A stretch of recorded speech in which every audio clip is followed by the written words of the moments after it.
Good evening, everybody, and welcome to the Toon Review for tonight's show. Thank you very much to everybody for tuning in. I am joined tonight by Billy Bob. We have no idea where Stato is. He is missing in action. We've sent him a message. He is maybe fallen asleep. I don't know. But he might be with us at some point if he realizes what time it is. However, at the moment, it is me and the Meow Mucker Billy. Good evening, Bill. Good evening, and good evening to the Toon Review Massive, the Magpie Massive, and all you superb, magnificent people out there in Viewerland. Superb and magnificent. Then there you go, everybody. Superb and magnificent. Guys, as usual, if you do enjoy tonight, please give it the thumbs up, and please do subscribe if you're new around here. And you like what you see, it is completely free of charge. The only thing that we ask is that you hit that notification bell so you never miss an upload or a live show. You can become a member of the Toon Review if you do so wish to support the channel that way. Just hit the join button under me and Billy Bob. And of course, super chats are available. That is the $sign at the bottom of the live chat. And that will guarantee your comment to be read out on the show. As a thank you for sending in your super chat. We got a new member already. Crispy Sesh is a new member of the channel. Thank you very much, matey, and welcome to Members Club. Right, Billy, just a bit of news to cover before we look at our new signings and what may fit where. Joelinton back in training. Very, very good sign, considering I don't think we expected him back as soon as this, but maybe possibly on the bench against Wolves to start against Barca, because I'll tell you what an addition that would be to have Joelinton in the side against Barcelona. Yeah, I think that's the game that I think he'll be aiming for to be fully fit for. And I think he'll probably get an hour against Wolves. I think he'll probably start because obviously Ramsdale's also injured, isn't he? Yeah, he is. So, you know, we're kind of between a rock and a hard place, really, unless we want to play Joe Willock, which, I mean, it's okay. He's a decent player. Well, we don't know how fit Joe Willock is either, do we? Yeah, exactly. He could hurt himself shaving or something. You never know with him. Well, so I think he'll probably start, and maybe Joe Willock will come off the bench for the last half an hour. Yeah. But we'll see. Obviously, we'll see what's going to happen. But it's a game we've got to win. It's a 3-point game, but it's a massive game. Yeah. Confidence-wise, especially with the Barcelona game afterwards. Yeah. And we're all dying for it because it's been such a long time since we played, or it seems like anyway. Yeah, I mean, these international breaks, I mean, I think this one came at probably a good time for Eddie, just to regroup, I guess. So, you know, we can say they come around or it's a bad time to come around or a good time to come around. Given the start we've had, all the rigmarole of the transfer window, I think it was a good time maybe just to reset, start again from this Saturday. So I'm very excited for Saturday. Andy is back with a super chat saying Stato brushing up on his Geordie texting. God knows, matey. God knows. But I don't know whether you saw the photo that I posted out yesterday, Billy, of Lewis Hall standing next to Woltemade. I mean, it was superb. What I should have done is just put the picture out and said, you know, caption this, because he's just looking up at him in awe, isn't he? It's a really funny photo. Yeah, I mean, the difference in size. I mean, Lewis Hall is no dwarf. Let's be honest, he's no midget. He's quite a height himself. But compared to Woltemade, everyone looks like that. I think what you two are about the same, are you? You and Woltemade, you could look at him in the eye. Well, I'm 6'5", so he's 6'6", isn't he? Or 6'7", is he? 6'6"? 6'7". So pretty much, yes. He'd even look down on you, wouldn't he? I mean, crisis. Possibly, yeah. There's some height to be at, especially this weather. You get all the rain first, so. Well, yeah, absolutely. And you can. Well, I got that for a long time, Billy. You know, what's the weather like up there and everything? You know, because it's obviously a different altitude that my head's at than most people. So, you know what? Thank you, everybody, by the way, for your comments on the new intro. Everybody seems to love it, Billy. So, we were thinking. Well, there was one comment yesterday said, "Oh, you should go back to the rock tune," and we were looking at possibly changing it, but I think everybody quite likes it actually. So, yeah, I liked that intro music that was on the past few shows. Really liked it, but I also love Rise. It's even better. So I can't use it anymore, Billy, because I've got copyright. So did ya? Yeah. I don't know how long it is that you can actually play it before the copyright kicks in. So obviously, it's a certain amount of time you get before it's copyrighted. So I think our intro goes on a bit, and people ask why we do the intros and the show starting. It's a case of a few things. It basically tells me, or it's 7 seconds, or some people are saying 7, some people are saying 20. Oh, let's get down the cherry to make one then. Yeah. 7 seconds away. But we the stuff goes on in the background. When we start playing the intro, I make sure that all the mics are working. All the stuff in the studio is fine while the intro is playing. So it sets me up at this end, or whoever's hosting the show. And also, a lot of people have adverts, Billy, when they click onto the show. Yeah. So it helps them get rid of the adverts while part of the intro is playing and things like that. So if you wonder why we do an intro like that, it's that reason there. Obviously on my videos, it's the shorter version. So, we've got different things that we can do. So we will continue to do that. Ian Breen is a super chatter. Evening all, great show. Thank you very much. Now, Billy, we have to talk about this. I don't particularly want to, but I think we have to.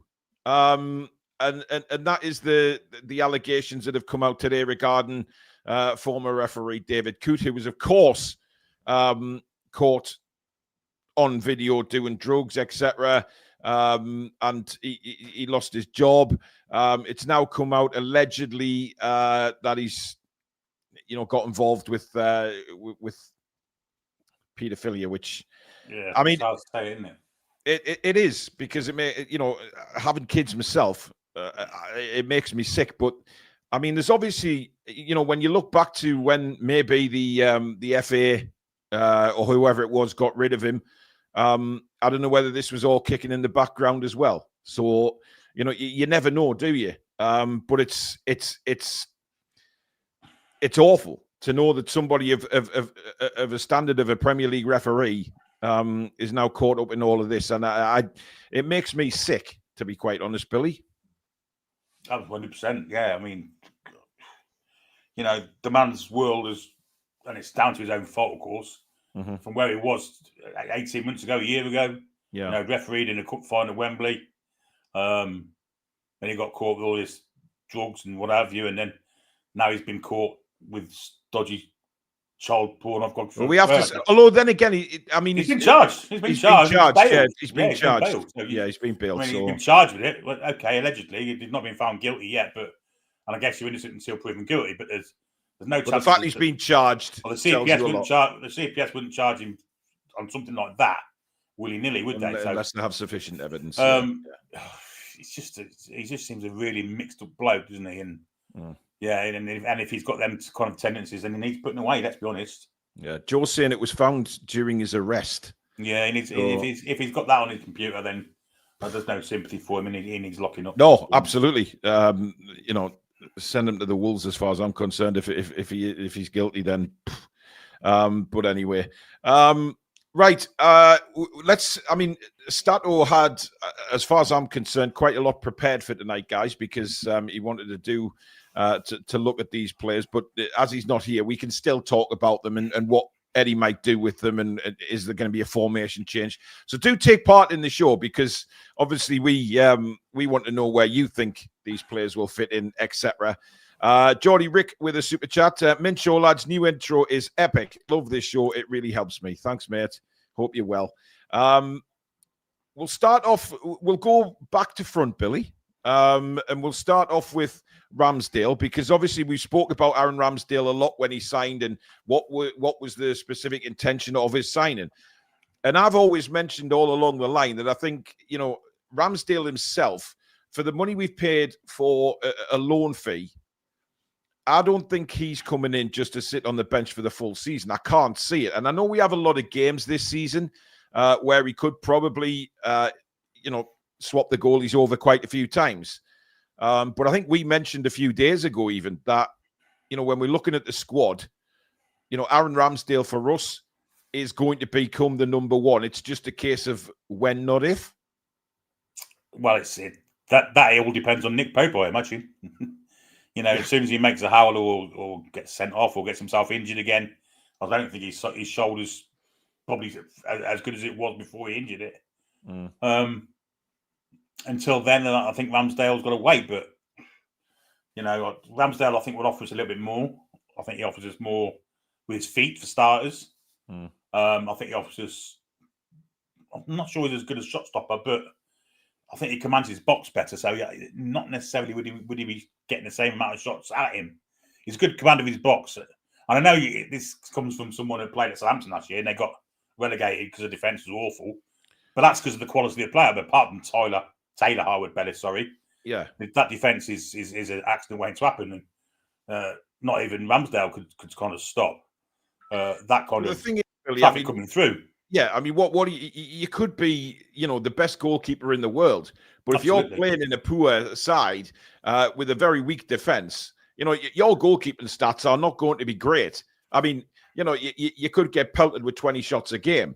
Yeah, and it's very difficult for, and this has been thrown at Aaron Ramsdale a lot, hasn't it? You know, the fact that he's had a couple of relegations, but if you look at the defenders in front of him, you know, it's not possible for a goalkeeper to single-handedly keep you up.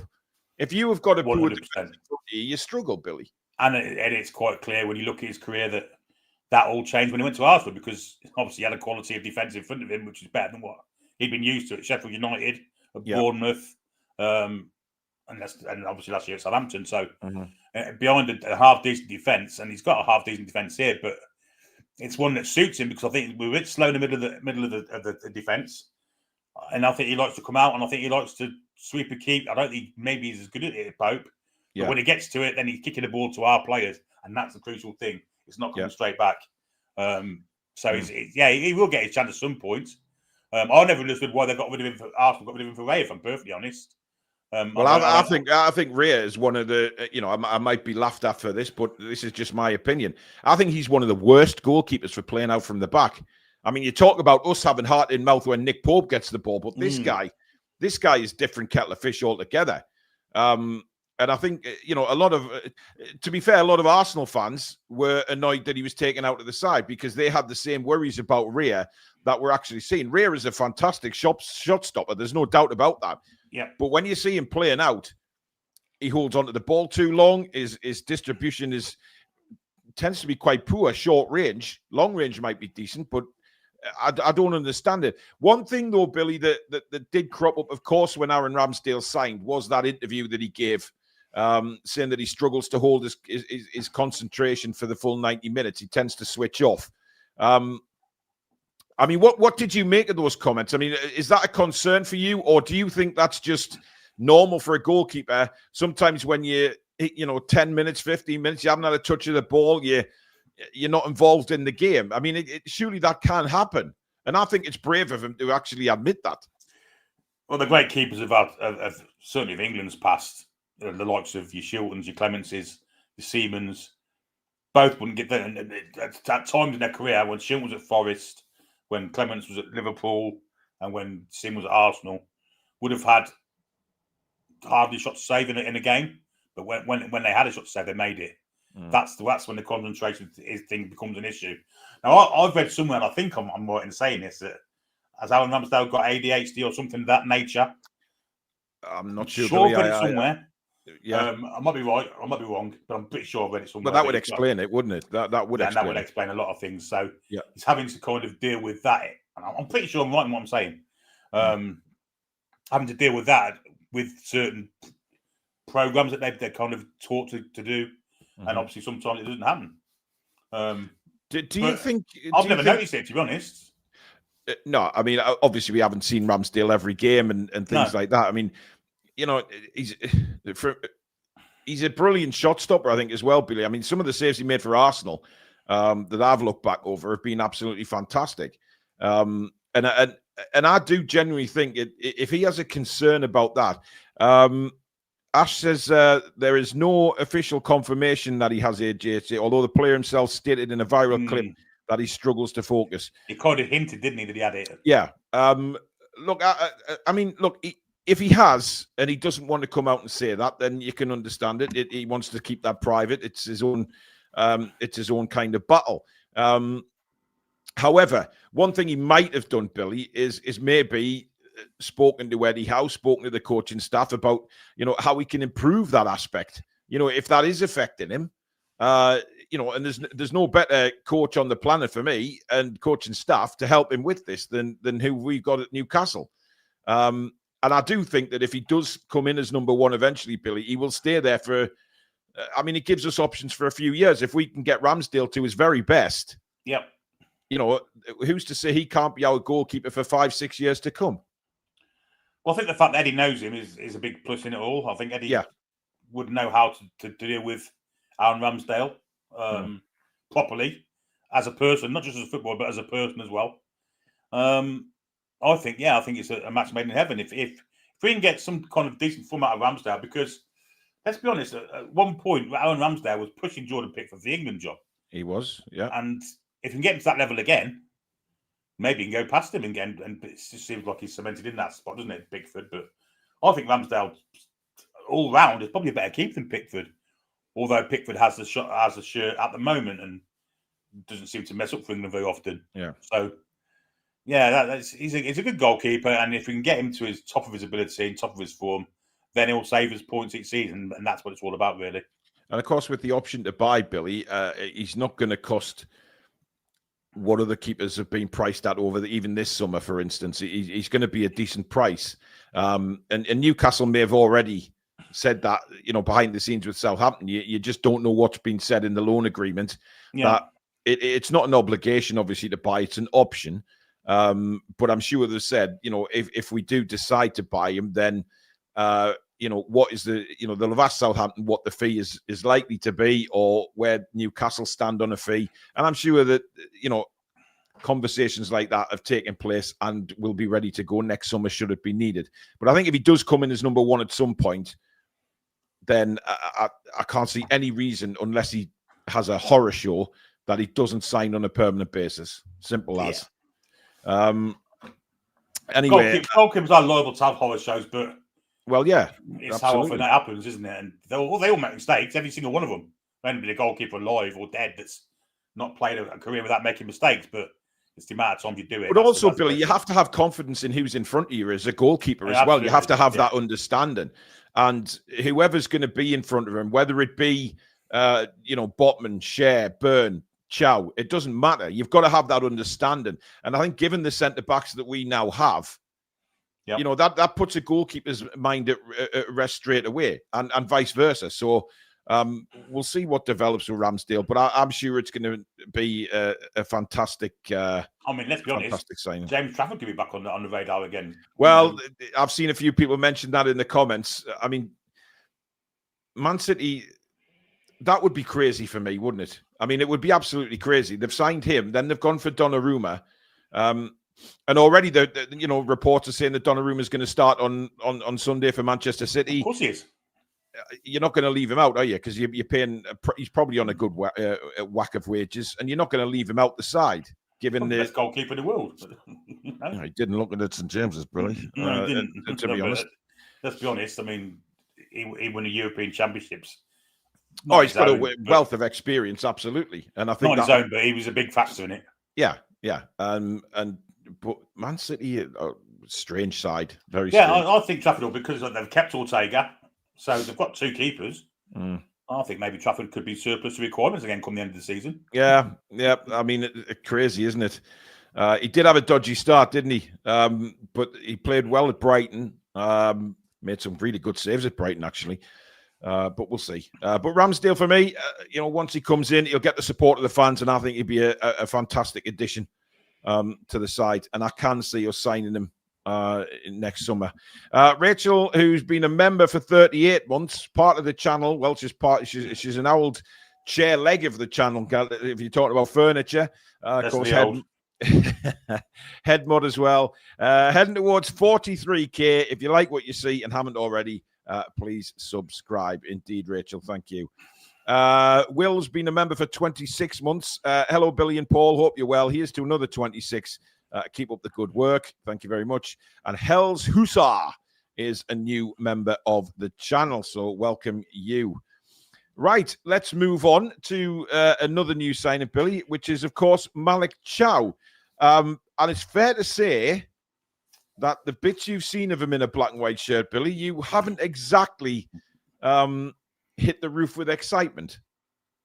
I'm going to put it down to first night nerves. I mean, let's not forget, it was Liverpool as well. I mean, yes, it was. And we had 10 men, so we were under a bit of pressure.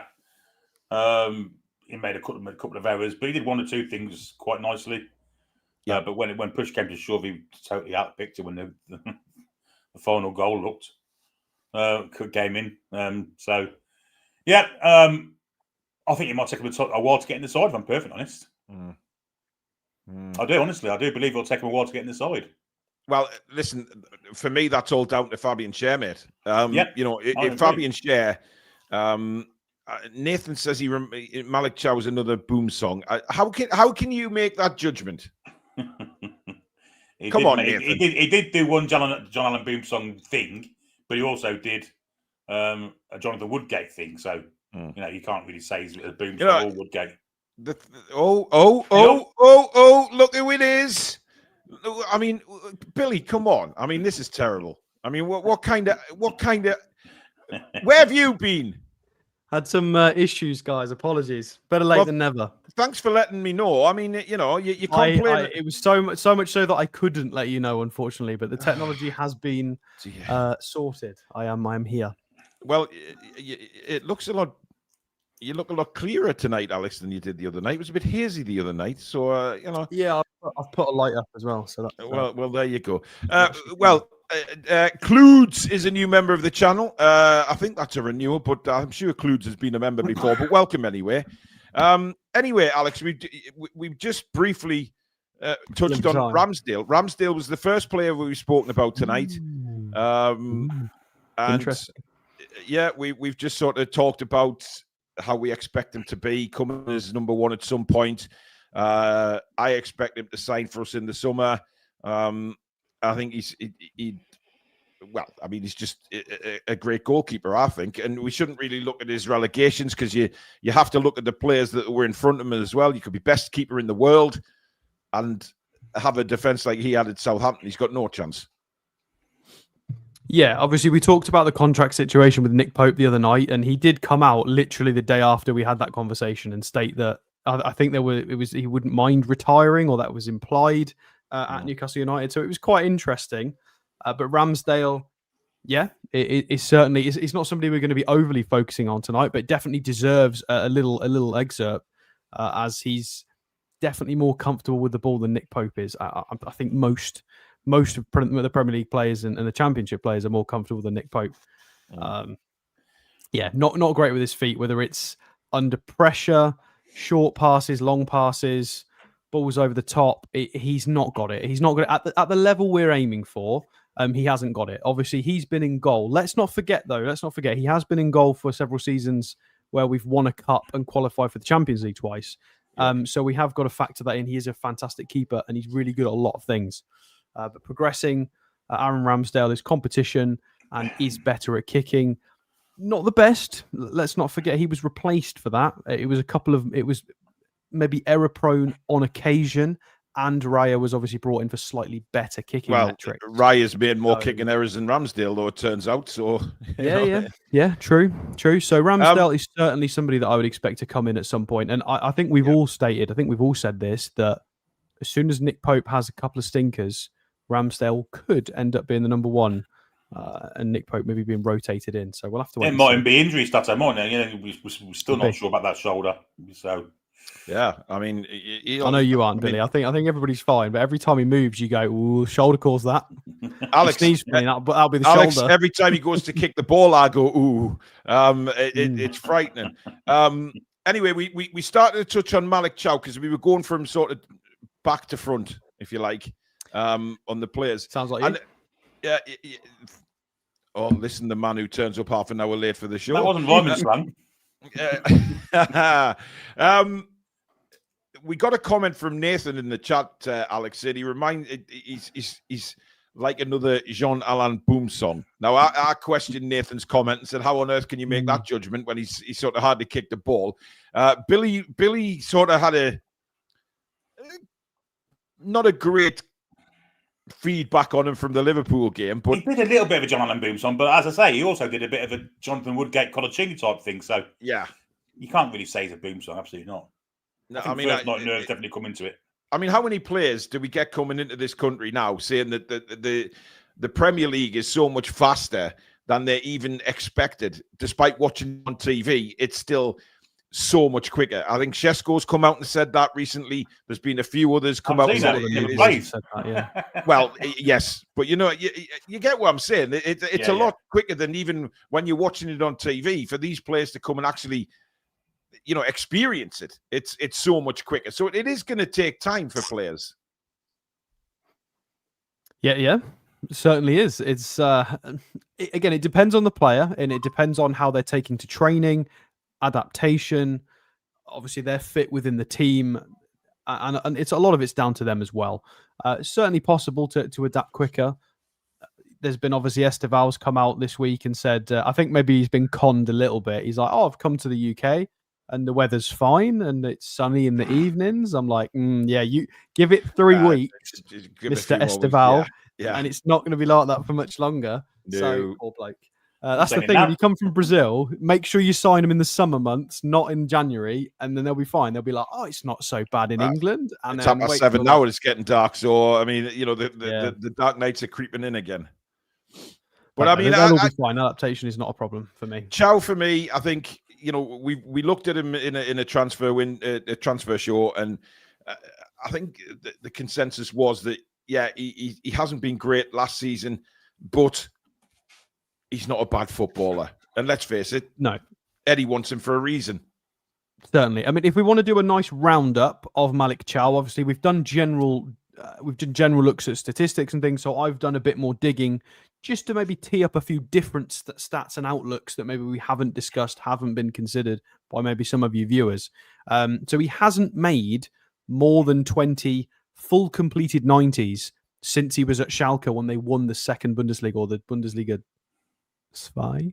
Is that 2 in German? We should probably learn German. It's 2. Yes, it is, I think. Malik Chow and Woltemade. Obviously he was a Schalke boy. I think a lot of people are big fans of Schalke. They dropped out of the Bundesliga and it all went a bit wrong, pear-shaped, historical club. They were supposed to be the next big thing again in Germany. They were regrown. They were massive. And then it just, it was just But he went to Italy from there, and he's not played maybe as much as he'd have liked. He's not progressed as much as he'd have liked. Last season was I don't want to say error littered, because littered implies lots, but it was a fair amount. He had a lot of Milan fans on his back. But again, he's a young centre half. He's got Champions League experience, Germany experience, and obviously playing in the leagues. So, but he's not been that guy that plays 30, 40 matches. He's been playing sub 20 starts for the last several seasons. So he is not that guy. However, that suits us because we've got somebody that's not going to be banging on the manager's door day one, because we do have Fabian Schär, we have Dan Burns, Sven Botman. We've got other players who are more than capable and competent in those areas. Yeah, so absolutely. I think at 24 years old, he knows he'll get his shot. He knows he's the future. He's been signed for a reason, and he's going to get lots of minutes this season because we're playing in 4 competitions, unlike certain clubs who maybe wear red shirts that are only left in 2. But that's neither here nor there. Additionally, if we do have a look at stat matches and how he profiles, all the players on the list are speedy, and we'll go with chonks because it's the word that everybody seems to like me to use. So you've got Ibrahim Konate on that list. I'm not sure whether these guys would be being called chonks, Alex. If I'm openly honest, I mean, it's a compliment built like. Is that who he was like? Is they kind of compare him to? Is it on? Yeah. The profiles similarly to those in those sorts of metrics, which ultimately we want somebody who can improve our technical capabilities in the centre half department, maybe a little bit better on the ball, better at line breaking passes. Line breaking passes is a really, really big one for us because Dan Burn couldn't spot a line breaking pass. Well, I think he can spot them. He just can't execute them. He's definitely gotten better at them, but Botman was the bloke for that. Fabian Schär, of course, he's fantastic at playing long balls. He's got great vision, really, really silky. And we need whoever is going to be the understudy or the new person to progress into that role. We need them to be able to do bits of what Fabian Schär does, or maybe better, but also has a bit of physicality, athleticism, a bit more speed, and obviously some longevity is the right age profile. Yeah, you're not going to get much slower than Fabian Schär, to be fair. So, yeah, he profiles fantastically. Again, he's not the best, but he profiles really well in all of the right areas. He's a good age profile, and he's fine to be molded. Again, if we needed him to come in and be the guy tomorrow, he's not finished. He's not the finished article. He would make the odd mistake. I mean, he looked a little bit rusty when he came on as a sub recently. I can't remember who it was against. He didn't look overly comfortable. Misjudged, I think, a pass or a first touch it was. So I wouldn't expect him to come in and rip up trees. However, he's got all of the necessary attributes, and that's why we've recruited him at 24 years old to grow and play in the team. So, and he will be, I'm sure, under Eddie Howe's tutelage and really good centre halves. I'm sure he's going to be fantastic. Guys, got into this though, Philip. Billy, I'm coming on to that because Philip, there's a lot going on in the chat when you've been talking, Alex. In the Bundesliga. I haven't watched him in the Bundesliga. Philip made this comment saying Woltemade is going to be the biggest flop in our history. Spelled wrong, by the way. A lot of people have argued with him in the chat. He hasn't started a game for us, etc. And that's his opinion. But then Philip came back and said, it's not an opinion, it's fact. He is slow. Billy, would you like to talk to Philip? I think Philip's slow. I don't know anything else. But chat, just don't feed the fisherman. Simple as that. Simple as that. He's a Sunderland supporter. Don't feed the fish. Yeah, I have a feeling that he's not a Newcastle fan. Why would you say that about a guy who hasn't kicked the ball yet for us? And you're probably basing it on 2 Germany games in which the setup of that side didn't even suit him. Well, what he said was it was because he's watched him in the Bundesliga. Clearly not. Clearly not. Well, clearly, Philip, you've watched him in the Bundesliga, which is why Bayern Munich wanted him all summer. I mean, that gives you an impression. It always makes me concerned when people say that, because there's not a lot of people. I know I'm a football nerd, and I did not watch Stuttgart last season. I watched some Bundesliga games. I didn't watch it, and if I didn't, then yeah, okay, whatever. I know people exist who watch random leagues because I'm one of them, but. Fine. Philip, you may well turn out to be right, my friend. However, Bayern Munich is terrible. Okay, nobody. Yeah, let's go with Billy's comment. Do not feed the fisherman. He is a troll. Absolutely. Yeah. Shut up, Philip. Anyway, let's move on, shall we? Alex, is there any particular players that you want to highlight? I mean, are we? Yeah, so I think Jacob Ramsey will leave for another day. Okay. Because I'm doing a bit more of a different approach to his research. I think Yoane Wissa and Woltemade are good ones. Maybe Yoane Wissa would be a good crack, because we've not really done quite as much on him. It's very much just been he scored 19 goals and he's expensive. Now listen, on Wissa, okay, he was substituted, okay, and there was rumours put out over the internet last night that apparently he was injured. People were talking about this as me and Billy were ending the watch along, so we went and checked it. It seems fine. He's fine. He's not injured. So, guys, just there's people online, and you should know this by now. There's people on social media who put things out just so they can think that they're in the know and they get clicks and likes. And people still fall for the bollocks. Wissa is fine. He's ready to go. Do I think he'll start on Saturday? No, I don't, because out of all the players, he's got the longest journey back, I believe. Yes, I know Bruno was in Bolivia, but Bruno is not going to miss the game. He never does. And because Wissa's in a new side, I don't think he'd be thrown straight into the Wolves, if you get the pun. However, I think Woltemade will. But let's have a look at Wissa and see exactly how Eddie can get the best out of him. So, do we want to put some stuff on screen, or do we? Hell yes, Alex. Yes. Oh yes. In the old. That was a Churchill advert, Billy, was it? Oh yes. Oh yes. Incidentally, we missed his birthday, by the way. Interview on Sky Sports News at the minute. Who? Sandro Tonali, talking to some bloke with long hair and a beard. I think he must be another Italian because he looks like an Italian. Very artisan. Okay, let's not even go there. Nathan, he's not going to start the Sula again. Not when he's got Woltemade training all week. Not a chance. Not a chance. Not when the admin has just posted videos and shorts of Woltemade training today. So that's it's definitely. By the way, sprinting very fast. Yes. Yeah. Philip will say it was the camera angle. Philip's gone. Don't worry about him. He's a knob. Anyway. So, Yoane Wissa, guys. We again trying to look at this from a slightly different angle and maybe go through certain aspects of his game and who he's gonna be for us that haven't been discussed. It was his birthday a week ago, so he is now 29. Woo. So happy birthday, Yoane! Absolutely happy. Why did he sign a 1-year contract though? Yeah, that definitely needs updating. That's not ideal. Well, he's not getting paid anything either. The poor bloke. I mean, he's signed for nout. I'm gonna scroll straight down. And show you his career to date because there's some things on this screen that I would like to bring to your attention. So goals per season in the Premier League, you have 19 last year, you have 12 the season before, and all from open play, Alex. Let's not forget to mention that. Yes, as has been well documented, all 19 of those goals from the previous season were all from open play. Newcastle United scored 6 penalties, or were awarded 6 penalties. I don't think we scored all 6 because I think Gordon missed one. We were awarded 6 penalties. I think Isak as well.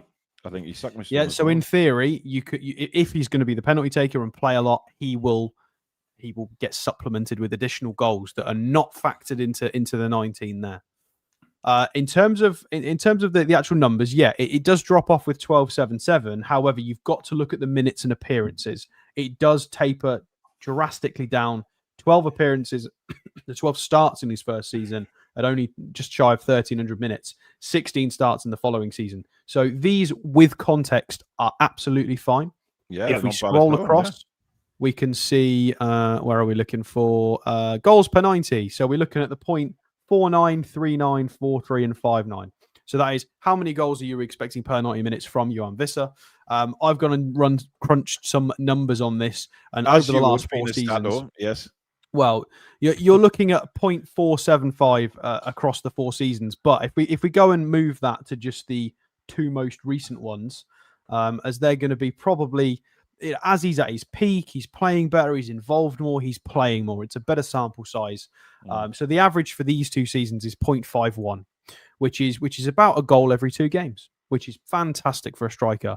But we have to then factor in availability and how often is he going to play for the club. Obviously, this is Premier League data only, guys. So of course he's very likely going to get some chipping in different competitions. If we look at his availability, 29 starts, 34 last season. So you're averaging 30 starts a season, maybe some more minutes on top of that with substitution appearances, a rotation, whatever it might be. So if people can do some maths, a goal every other game, and you're starting 30 matches, you're looking at approximately 15 goals in the Premier League. And that is just if you're doing bare bones number crunching with no other considerations. I appreciate that stats do not mean everything. That is purely a number crunch. 15 goals in a season is a realistic expectation for Yoane Wissa. But me, as I'm sure you're all saying, wouldn't he get more opportunities in a black and white shirt because we have a better team? Not necessarily. Not necessarily at all. I did have a tab prepared and it appears to have gone missing. So we're going to go and look at FOTMob because... Oh, look at poor Nuno. Dear me. Oh, he's gonzos. Yes. So let's go and have a look at the team stats for last season. For what are we looking at? Big chances. So big chances for last season.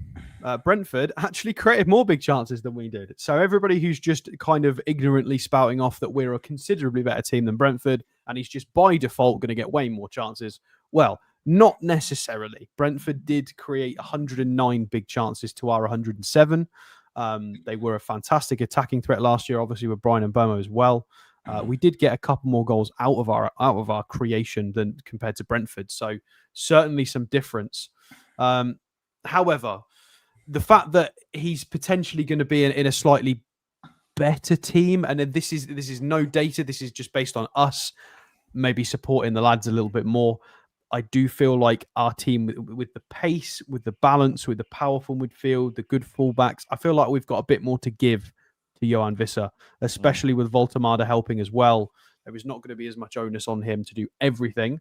But Yoane Wissa certainly, in our team, with factoring in maybe taking some penalties. And by the way, Yoane Wissa, every single one of his 4 Premier League seasons, he's overperformed his XG by at least 1. So he's always going to do a little bit better than anticipated. So if we're ballparking it, I'd be surprised if he doesn't finish somewhere between 15 and 20 goals, because he typically outperforms, and he might get a couple of pens as well. So that is the general expectation for numbers. Obviously, Alexander Isak scored 23 Premier League goals last year. So it never heard of him. So it is a bit of we are shortchanged marginally on that. But again, strikers are rather expensive. So I don't think we've done too bad there to bring in somebody who's ready to hit the ground running. And again, just number crunching should be able to put that kind of output together, hopefully. Just before we get Billy's comments on it, we've got a super chat from Peter saying, are you worried that if we bring in the Forest technical director, he will want to bring in Nuno and we will end up with another Mitchell situation? No. Not He never worked with Nuno in his life. He was at Rangers before that, didn't have Nuno there. Yeah. Didn't want to take Stephen Gerrard or whoever was in charge at Rangers down to Forest. That's not how it works, mate. Yeah. Cherno Shadow is a new member of the channel as well. Welcome. Magpie 50 says, Stato, I heard Wissa has only missed 6 games in 3 years. Can you check? Dr. House has gifted a Toon Review membership, and so has somebody called the Toon Review. Gifted 5 Toon Review memberships. Fair play to that person. Absolutely. I mean, I was looking at those stats for Wissa and thinking, well, he doesn't seem to miss many games.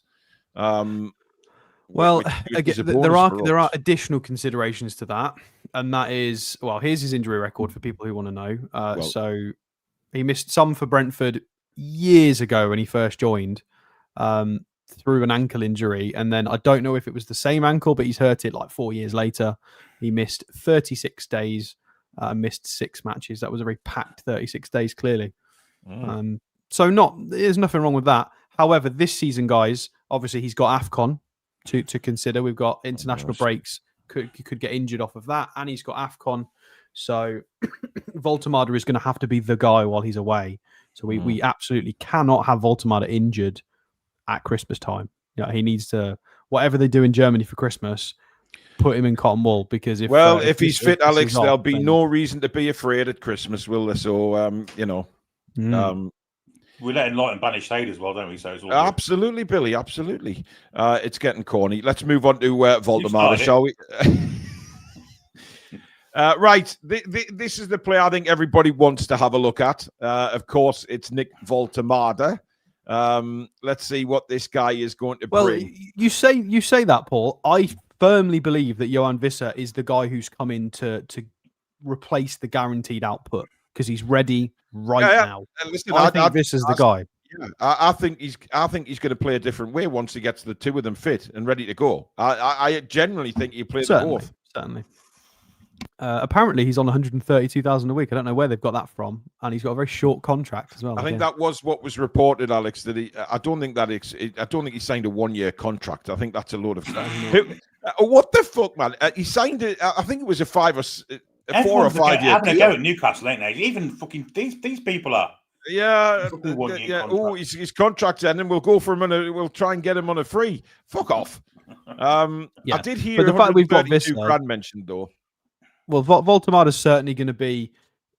He's not going to be as pressured as maybe some people were suggesting. I'm actually kind of glad that Vissa's got the 9. I think this really definitely takes a little bit of the spotlight off of Woltemade. He's got a different number. He's younger. He's not played in the league before, and I think a lot of fans who are looking at maybe the glamour side of the signing need to maybe pocket expectations for a season. Can I just say something? Yeah, it's his height, isn't it, Paul? You're about to mention his height. Yeah, he's 6'6". That is wrong. I don't know why they've got him at 6'1". I mean, That was me and when he was Billy were talking probably a about this before teenager. you came on, Alex. The fact that he's Billy was asking if I would look him in the eye, standing next to him. Pretty much would, because I'm 6'5". But also, guys, that photo. I mean, it is him, but he seems to have ginger hair.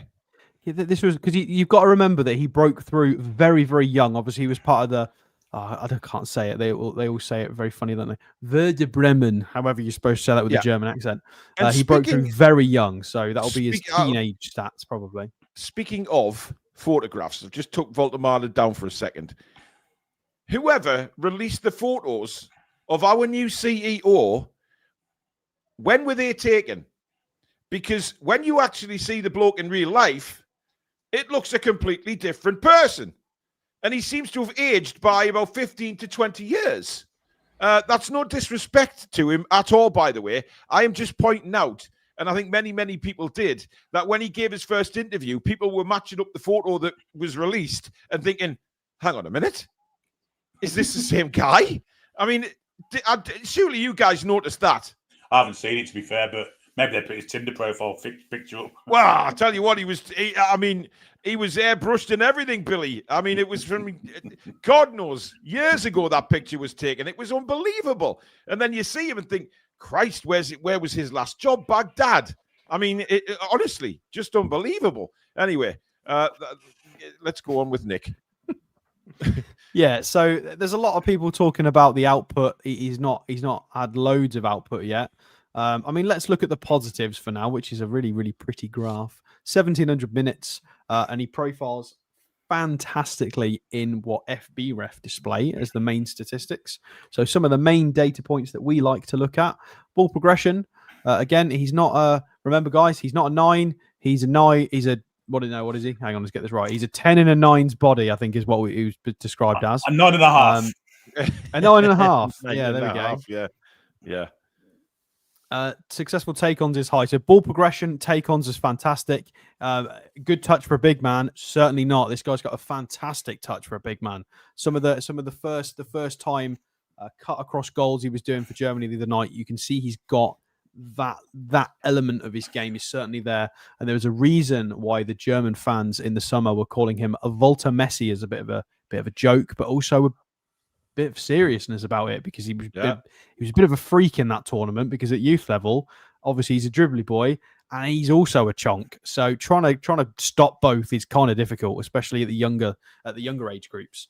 In terms of his output, let's go and have a look at that, because that is very, very important. I know people want to see it. Again, this is Premier League specifically, so bear in mind we will go and have a look at SofaScore in a minute as well. 12 in the Bundesliga. 12 in the Bundesliga. So that was last year. Bearing in mind, he only got 17 starts. So it's limited minutes, 1,600 minutes, 17 starts. It's still very, very good. In terms of goals per 90, if we can find the stat, where is it? 0.67. So considerably higher than what Wissa's ever output in the Premier League. Fair enough. Very small sample size, but it is fantastic. He marginally overperformed his XG by 1 and a bit. And he's that again was in the second half of the season as he got a bit of a run of form, which is why some people are saying, you know, it's off a little bit of a run essentially. But he did carry that through into the youth tournament for Germany, which we'll go and have a look at. Of course, his younger time at Werder Bremen. This is why his stats are a bit muddied, guys, because they will have data on him from all of this. There's some really good videos floating around out there about his younger days at Werder. Look, when he was 17, Alex, 1920 season. He was a lot younger than that. He was goals. he started for Werder Bremen when he was I think he got he got thrown into the first team at 17. I think he was training with them at 15 and 16 because they were going through a bit of a problem time. I think it was who was the bloke that was there? Is it Pizarro or whatever he's called in South America? So he couldn't get in front of some of the players that were there at the time. And he couldn't save them from relegation either, unfortunately. He's a young player. He's very, very young. They sent him out on loan to Elversberg, and it was the third tier. So, and he did fine, 15 goal contributions. He did all right. Went back to Werder Bremen, and it wasn't fantastic. And he ended up going, I think he went on a free. He did. So Stuttgart obviously benefiting from that massively. And he's now gone for an extortionate fee, which we've paid. But he's had an interesting career path to date, but he's definitely... He's the heir to the throne of the German forwards. He's got it. Whether it's sort of Mario Gomez or Miroslav Klose, any of the German forwards you think of, if this guy can even half reach his potential, he might be able to fit in that category. Of course, I've put him on a huge pedestal there. So he's definitely got to progress to hit those heights. And we will go and have a look at SofaScore in a sec. The thing is, what people need to, and again, it's what I mentioned earlier on in the show.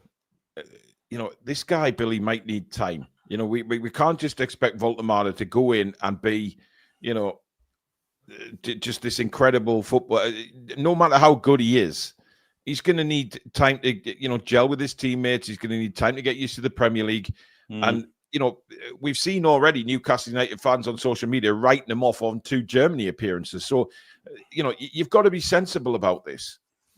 Yes, there's got to be a little bit of a sensibility about it. The chances are he's not going to come and hit the ground running because it's a new league. He's a young man, inexperienced in the game still, and not quite anywhere near his full potential as yet.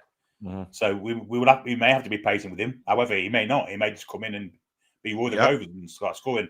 He'll get better service really than he did against Germany, won't he? Absolutely. I don't think he'll start against Wolves on purpose. I think he'll be on the bench. Really? Yes, I do, because Wissa is obviously... I think Wissa would start as well. I agree with Billy. Premier League proven, and I think he'll start with him, and he'll ease... I tell you what, that's an interesting shout, that. Well, that's what Eddie Howe does, isn't it? That's what Eddie Howe does. It is. Players is. I mean, with Wissa, he's already Premier League proven, so I think he'll start. We're doing our preview, remember, on Friday night, the new Night 4 match previews. So make sure you're with us for that, because I think we're going to disagree. But we'll see what Eddie has to say on Friday morning, of course, as well. But guys, I'm surprised, given all the rumours about how far Wissa's got to come back and things like that, and he's only going to get 1 or 2 days training in. He's not swimming, is he? So it's only a flight. Well, no, yeah, I mean, it'll be a 29. Flight. He's had 4 years in the Premier League. He's fine. He's fine. I'm basing it on the fact that it's a new club, Alex. I know about the Premier League experience, etc. No, That's fine. I mean, it's very possible that you're right, but I think this is, if there was ever an occasion where it might be an exception, I think it might be this one. But you could be right, Paul. It might be Woltemade, but this is definitely, I think, capable. It's a 50-50 show, guys. As simple as that. Mark Mullins says, I just watched NUFC Wolves preparation training. If Woltemade is slow, then I'm Donald Trump's wig. And we've got to give this lad time to gel and get up to speed with the Premiership. I mean, are you saying Donald Trump wears a wig? Didn't move much when he got shot, did it? Oh, Jesus Christ. I'll say shot in inverted commas, obviously. Anyway, where we say that, Billy. If there's no match preview, we're sorry, we've been cancelled by Billy. Alex, yeah, let's put stuff back on screen, shall we? Let's talk about Woltemade. Yes, please. So, just to clarify a bit further, because FBref specifically talks about domestic leagues. Here is the DFB Pokal contributions from Woltemade last season. 5 match appearances, 5 matches played, 5 goals. So scored in every single stage of the DFB Pokal for Stuttgart. So that takes his tally up to 17 for the season and considerably better. So when you start factoring in, just more context, it looks better and better and better. And if we go one further to that, and we scroll down and have a look at the Under-21 European Championships, there is a goal there against France U21s. There is a goal and an assist against the Italy U21s. Let's go backwards a bit. Didn't he get a hat-trick in one of the games? It's very possible. You need to go forward, Alex. You've gone backwards. Oh, no. Yeah, here it is. So So there's the game against Germany. He was against England. Sorry, he was on the bench for that one. Against the Czech Republic, or Czechia now. I think they changed their name officially, didn't they? 2 assists and a goal. And then against Slovenia, that's a hat-trick. 2 from open play, 1 from a pen. He dropped a 9.5 in that game. And then, again, towards the end of the... Well, he did play for the Nations League for Germany as well. So, yeah. He's been doing... And as you can see, the end of the season as well, he was absolutely banging them in. So he's had a great time. Shall we have a look at the lineup against Slovenia? Yeah, there we go. So Brian Gruda, of course, from Brighton out on the right, and Woltemade central. And again, not playing necessarily as a 9, but so for the people just going, oh, he only scored 12 goals last year. Yeah, but if you go and look at the bigger picture, he also scored 5 in the DFB Pokal. He did not play the full season, and he absolutely ripped up the European Championships at under 21 level. So he's been on fire since about Christmas time. This guy's been electric. It's all been about Woltemade. I think that's when he broke into the side at Stuttgart. It was Christmas time, Alex. That's how, you know, it's all been really quick for him, hasn't it? So for people who are concerned, he has been putting up numbers for... I mean, we're in September now, guys. That's the 9th month of the year. So he's been doing this for a while. And of course, Bayern Munich, it is no secret, wanted him to be the long-term succession plan for Harry Kane. So is Eddie looking at these type of formations, Alex? Could we see Newcastle play this kind of formation with Wissa in front of Woltemade? Not necessarily. It's an option, but again, to play this consistently, I think you would need more attackers. However, we do have Anthony Gordon that we could start using in that role, because Anthony Gordon, although he's not been... His end product hasn't been there recently, but he's definitely been putting up a lot of chance creations, and he's been in the right place when he's been playing centre forward. When he was with England the other night, he's definitely getting in the right zones, the right spaces, but it's not quite worked. So if we suddenly start factoring Osula and Gordon into that bracket, maybe, but then you're putting a lot of pressure on Harvey Barnes to start all the time. Possibly. He's got options, hasn't he? He's got a lot of options there. So interesting question, actually, before we finish the show, because this has created a lot of problems at Newcastle. This is away from the signings, obviously. What do you think of the Dundee school getting tickets for Barcelona? We spoke about this last night, didn't we? Did Billy spoke about this. Not on the programme. Off camera, yeah. All right, okay. Yeah. I'd love to know your opinions on this, because it's there's a lot to kick off within supporters clubs about this. 2 words for me: fucking scandalous. Really? Okay. Yeah. It is a disgrace. It is a disgrace. Like I know I don't live in the region, but I pay for a membership, and when I come to games, I have to go in the ballot like everyone else. And it's one of those things that, as most people do, unless they're season ticket holders. So to have, I think it's 45 places that they've been allocated. And even that email even states something like "as normal," so this is not a new thing. This is quite consistently. So this is a school not even in the same country, never mind the region. Scotland this is what I don't get. This is what I don't get, guys. It's Dundee. It is a joke. What has a Dundee school got? I mean, all of these projects we do with like Dan Burn going into schools and Gordon going into hospitals and all this. Can't we get somebody who, not saying that the kids of Dundee don't deserve nice things, of course they probably do, but something region specific or city specific surely is more appropriate. I think it would have been even then, it's a big occasion. Alex, to be honest, Barcelona game, exactly. 45 seats for a Barcelona game. And they're giving them to Dundee. Fucking Dundee! Well, there's got to be a club statement about this, because everybody is very riled. It's gone to you take your child out of school for a day, not being at school, you get fined for it. They're missing 2 days school here for this. Yeah. It is a joke. Yeah, it is. I totally agree with you, Stu. I was very interested to know what you thought of it, because there's been hell on, certainly a lot of complaints made to supporters groups and trusts and things like that. So I'd be very interested to see what they come out with as a club, because I don't think, when they saw, I think it was 140,000 in the queue, if I'm not mistaken. And then for these people who didn't get tickets, who sat in a queue for God knows how long, to then get told that the game had sold out within minutes, And then to find out that we'd given free tickets to a school for 45 people. Well, the fact that we've given tickets to a school is not my issue. If we'd have given half a dozen, if we'd have given 6 tickets out to some lucky students, it is my issue for this game, in Alex. Newcastle United, or in Newcastle, sorry. Why not do it in out the country? And it's 45. Why not do it in a Carabao Cup game or something like that? This is Barcelona, and I think that's what a lot of. And certainly from my point of view as a supporter, 100%. This is Barcelona. We've waited a long time, and we wait a long time for these type of games at St. James's Park. And I know some people say, oh, it's only 45. It's 45 fans that deserve the chance to watch their team against Barcelona. You know, if you're going to give free tickets away, then do it in the Carabao Cup when we know that sometimes, you know, they don't open the top tier or whatever for whatever reason. Remember, you don't do it for Barcelona. Do you remember when we were at Wembley, Paul, for the Carabao Cup final against Manchester United? Do you remember that bloke that Keith Downey interviewed, and he was in tears on Wembley Way about the thought of us maybe winning or not winning, and talked about his whole life of supporting the club? I think of people like that, and the fact that you've got 45 Scottish kids who don't support the club.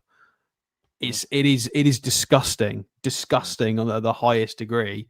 And everybody who's watching, if you're annoyed by it, send an email to the Supporters Trust. Obviously, be very nice to the Supporters Trust. They're lovely people. The Supporters Trust or the club themselves, they need to answer. Yeah, just be very, very kind, but obviously be professional about it. And the more voices, the better, because it is a disgusting thing. And again, David Cook says a legacy of match days, but is it? I mean, look, we've got Bradford in the Carabao Cup, right? Why not do it then? Because you're not going to get the comeback on Bradford City that you are for Barcelona. You know, there's fans who desperately trying to get tickets in ballots, etc., every single day of the week, trying to get tickets to see their club just once or twice a season. And when Barcelona come calling in the Champions League, you enter into a queue, and you know you're disappointed when you don't get a ticket. You're very disappointed. But it's a sports tour company, isn't it? But at the same time, how does a sports tour company? How does that work? How do you get your ending so you can get 45 tickets? Like, it doesn't make sense. Yeah, an email from Newcastle United. Yeah. The question for me is, the reason why it's not Bradford is because, I don't know, Nigel Fraser-Campbell doesn't want to go and see Newcastle versus Bradford. He wants to go and see Barcelona. They're going to watch Barcelona, guys. They're not going to watch Newcastle United. No, of course they're not. I'll tell you what. Let's go buy a transit now, and we'll call it Billy's Big Van or Billy's Big Bus. All of you guys, if you want to donate, we'll then go and do a ballot for every match, and we're going to be a sports company, and we'll just buy our way in, because apparently that's the way you can do it.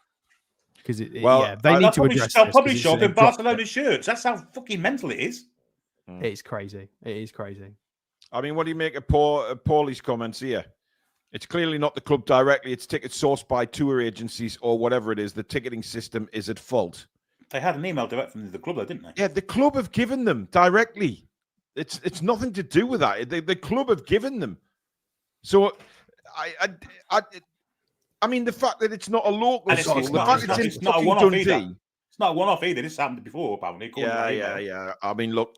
This is where there is a huge difference. I was very against the club coming out consistently on footballing matters, because you need to keep your secrets. Like, it's a thing. Yeah. This is different. This is an off-the-field matter. This is very much the club need to be fully transparent. They better be writing something as we speak, because it's absolutely not good enough. It's shocking. It is shocking, and I genuinely feel for the fans who can't get tickets week in, week out, who are desperately trying to get tickets in these ridiculous queuing systems, ridiculous ballots. You know, you see people from the States getting tickets for every game apparently in ballots. Yet true fans, you know, over here, up and down the country, who want to see Newcastle cannot. And some people get tickets in every ballot, some people get none. It is ridiculous. It needs changing. But this fucking Dundee, man. Come on. I mean, it makes all of no the scalping sense. websites as well. It makes people quite upset. So it's madness. It's madness. But there you go. If you do have an issue, email one of the supporters clubs, or indeed the club. Obviously, you know, be adult about the situation and things like that. But I think the club need to come out and say something quite quickly, because this is developed and it's snowballed over the course of a very short period of time. So we'll see what does actually come back from the club on it. But there you go, guys. Thank you very much for watching tonight. Thank you for your super chats and your memberships. Have I missed anybody out, or have? Joe Wilkinson's gifted a 1. Thank you, Joe. And Magpie50 says, thanks for looking, Stato. Good news. Of course, about that was about Wissa's injuries. Wissa's injuries, yeah. Thank you, Mods, and to Billy, and of course, Alex. Have a great night, guys. Thank you so much for watching. Please give it a like.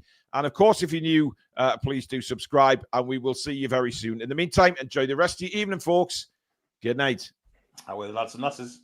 Come back and check on Sea Breeze.